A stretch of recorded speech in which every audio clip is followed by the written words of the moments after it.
बाकी दङ जे बेवहाय UPPL नि कैंडिडेट निर्मल कुमार ब्रह्मआ जे बाय इलेक्शनाव देरहागोन बियो 100% स्पष्ट मानो होनोबा एक नम्बर बेवहाय UPPL आ हारसिं नङा UPPL जों लोगोसे NDA नेशनल डेमोक्रेटिक एलायंस जेराव BJP AGP दङ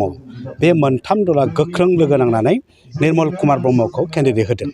2 नम्बर खोथाया जाबाय प्रमोद बर' दैदेननायाव दा BTR आव UPPL नि सरकार सोलिगासिनो दङ। आइ आफा रायजो राजाफ्रा मा लुबैयो गावनि गामि गावनि ओनसोल गावनि न'खर जौगानायखौ लुबैयो तो बेनिखायनो बिथांमोना जेब्लाबो सरकारजों थायो दा UPPL आ BTR आव सरकार सालायगासिनो दङ बेनिखायनो सरकाराव थानाय कैंडिडेटनो बिथांमोना भट होगोन मानोना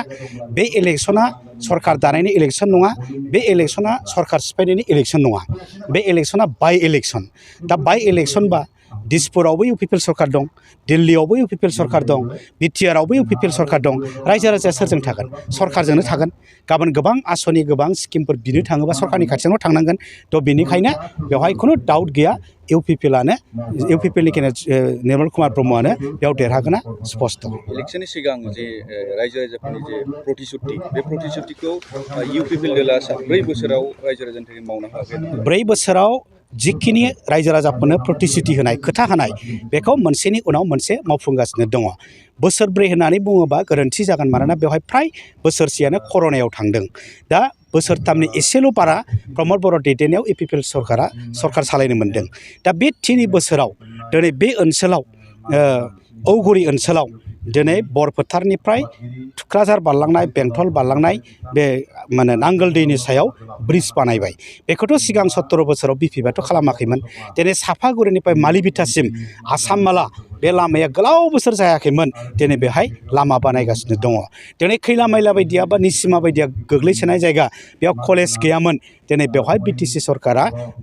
मडेल कलेज गायसननो लाबाय दा बिनि अनगायैबो इन्डिभिजुअल स्किम जोंनि माने रायजो राजाफोरनो अनसाय बिथांखि गियान सोरां बिथांखि माइनाव सोरां बिथांखि सेल्फ हेल्प ग्रुपफोरनो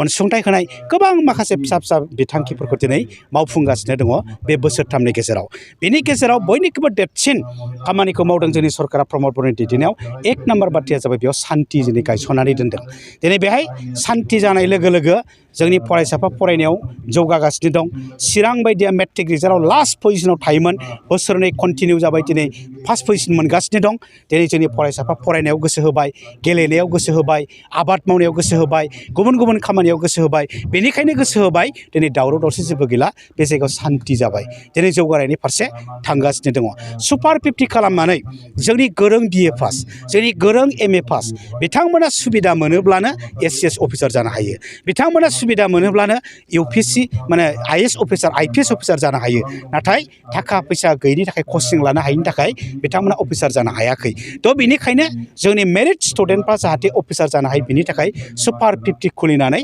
फ्रि कचिं होनायनि बेबस्था खालामदों आरो बे फ्रि कचिंखौ खालामनाय लोगो लोगोनो फार्स्ट बेच 7 जन फरायसाफ्रा APSC पास जानानै दा गावबागाव डिपार्टमेन्टआव अफिसार जाबाय आसामाव UPC नि थाखाय दिल्लीयाव कचिं लागासिनो दं इन्जिनियार फरायनो थांबाय डक्टर फरायनो थांबाय बै सुपार 50 खौ खालामामोनबा UPPL सरकारा प्रमोद बर'नि दैदेननायाव बेखौ खालामामोनबा बिसोरो अफिसार जानाय नङामोन डक्टर फरायनो थांनो हानाय नङामोन इन्जिनियार फरायनो हानाय नङामोन बियो बोसोरथामनिल' प्रजेक्ट बोसोरथामनि गेजेरावनो दिनै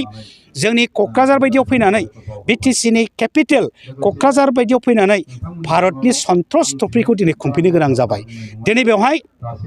साइ फिल्डआव माने दुरान कापखौ खुंफैनो गोनां जाबाय सिगाङावथ' सन्ट्रस ट्रफि खुंनाय जों नुफेराखैमोन सिगाङावथ' दुरान काप खुंनाय जों नुफेराखैमोन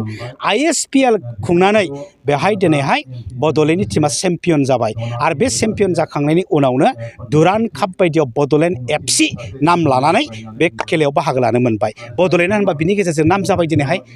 बिनि आगोलथ'खौनो बाहागो लानो मोनाखैमोन बे जाबाय बोसोरथामनिल' खामानि होनबा फैगौ 10 बोसोर सालायनो मोनोब्ला 15 बोसोर सालायनो मोनोब्ला 20 बोसोर सालायनो मोनोबा बे BTR नि 35 लाख सुबुंफोरखौ माबायदि जौगाहोनो हागोन तो बेनिखायनो आइ आफा राजाफोरखौ जों खावलायो मिडियानि गेजेरजों गोनो गोथो जेबो गैया गुबुन पार्टिखौ दान्दिसे दोनथ'नानै UPPL नो भट होनांगौ प्रमोद बर'नो भट होनांगौ आरो सिडली बाय इलेक्शनाव निर्मल कुमार ब्रह्मनो ट्रेक्टरनि सागराव भट होनानै देरहाहोनांगौ जाहाथे बे BTR नि 35 लाख सुबुं अनजिमानो माने समान मोनथाय समान जौगानाय होनो हायो।